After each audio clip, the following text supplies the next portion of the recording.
अस्सलाम वालेकुम। मैं मुहम्मद इमरान तुसीं पे यूट्यूब चैनल इमरान टावरी। जिहड़ा अजकल थ्रेशरां दा सीजन आ, थ्रेशरां दे सीजन दे विच सानू किहड़ी चीज़ दी एहतियात करनी चाहिदी आ। जिस तरीके असीं पैडां नूं पड़दे लाए ने, सवज पड़दे ने, इन्हां पड़दियां दा की फायदा वा। वो पड़दे तिन्नां पासों लगे होण, जिस तरीके तुहानूं दिखाइए ते इन्हां पड़दियां दा की फायदा वा। ਉਹ ਇਹਨਾਂ ਦਾ ਇਹ ਫਾਇਦਾ ਜਿਸ ਤਰੀਕੇ ਅੱਜ ਕੱਲ ਸੀਜ਼ਨ ਹੈ ਥ੍ਰੈਸ਼ਰਾਂ ਦਾ ਸੀਜ਼ਨ ਆ ਔਰ ਥ੍ਰੈਸ਼ਰਾਂ ਦੇ ਵਿੱਚ ਸੀਜ਼ਨ ਦੇ ਵਿੱਚ ਦੂਰ ਗੱਟਾ ਜਿਹੜਾ ਵਾ ਉਹ ਜ਼ਿਆਦਾ ਉੱਡ ਕੇ ਆ ਕੇ ਪੈਡਾਂ ਨਾਲ ਲੱਗਦਾ ਵਾ ਔਰ ਅੰਦਰ ਜਾਂਦਾ ਵਾ, ਅੰਦਰ ਸਾਰੇ ਚੂਜ਼ੇ ਨੂੰ ਨੁਕਸਾਨ ਦਿੰਦਾ ਵਾ। ਇਸ ਤਰੀਕੇ ਅਸੀਂ ਇਹ ਪਰਦੇ ਲਾਏ ਨੇ ਔਰ ਜਿਹੜਾ ਦੂਰ ਗੱਟਾ ਜਿਹੜਾ ਹੋਏਗਾ ਇਸ ਪਰਦੇ ਨਾਲ ਲੱਗ ਜਾਏਗਾ। ਜਿਹੜਾ ਅੰਦਰ ਪੈਡ ਹੋਣਗੇ ਪੈਡਾਂ ਦੇ ਨਾਲ ਨਾ ਲੱਗੇਗਾ। और इस तरीके पर्दा ला के और इस पर्दे का फायदा की है सानू जी मशीना बाहर लगी अजकल सीजन है गंदम की कटाई का, कणक की कटाई का सीजन आ और उस सीजन के दूर गट्टा जो बाहर उड़ेगा तो वह जड़ा वा कवर हो जाएगा, नहीं जाएगा। जिस तरीके असी तिना पासों पर्दा लाया ताकि साढ़े अंदर वाले पैड जोड़े ने वो ठीक रहें और उन्होंने पर्दियां नूं गट्टा मिट्टी जड़ा वा ना लगे और अंदर साढ़े ना जाए। जदों वो गट्टा मिट्टी अंदर जाएगा और उसका नुकसान की होएगा और उन्हों का नुकसान की आ कि अंदर जड़े पैड हैं उन्होंने उत्ते गट्टा मिट्टी जाएगा।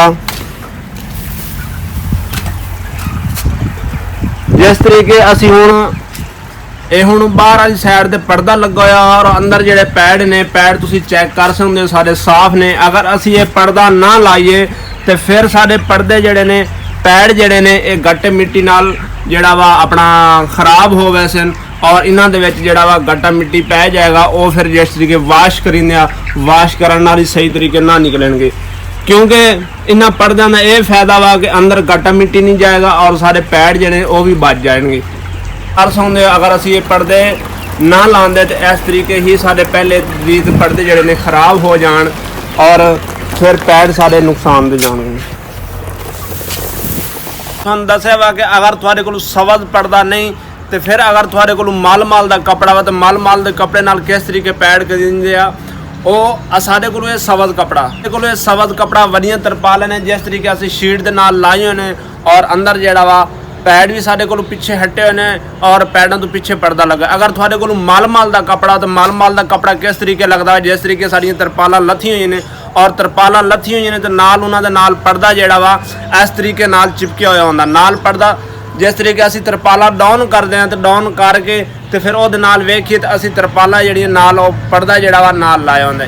इसी तरीके थ्रेशर वाले सीजन दे विच इसी तरीके जिहड़ा वा लाया वैंदा ताकि साडे पैड जिहड़े ने बचे होण। अगर थोड़ा छोटा चूजा वा इन्हां दिनां दे विच अगर तुसीं वेंट खोलदे हो तो वेंटां नूं भी इस तरीके कपड़ा जिहड़ा लाया वैंदा वा ताकि जिहड़ा वेंट भी अंदर जिहड़ा उन्ने च गट्टा मिट्टी अंदर ना जाए, क्योंकि जिहड़ा थ्रेशरां दा सीजन होंदा वा इहदे च गट्टा मिट्टी बहुता होंदा वा। ये जिहड़ा वा ये सीधा अटैक करदा साह दी नाली दे उत्ते और साह दे मसले मसाइल बनांदा वा। जिहड़े साह दे मसले मसाइल बनदे ने इस वास्ते सारा चूजा जिहड़ा वा डिस्टर्ब होएगा और इहदे च आवाज़ जिहड़ी आ ओह करेगा, साह दे मसले मसाइल ज़्यादा होणगे और इस तरीके साह दे मसले दे नाल प्लग वाले पासे चला जाएगा।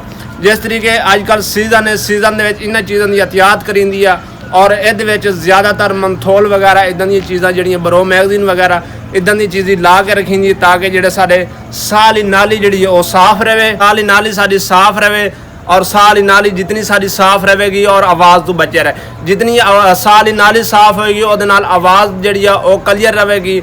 जदों आवाज़ क्लीयर होएगी तो सारे मसले मसाइल जिहड़े ने वो नहीं बनेंगे। उम्मीद करें कि वीडियो अच्छी लगी। अगर वीडियो अच्छी लगी है सारे चैनल को ज़रूर सब्सक्राइब करें और बेल आई बटन को ज़रूर दबा दें ताकि आने वाली वीडियो जिहड़ी आप तक पहुँच रहे।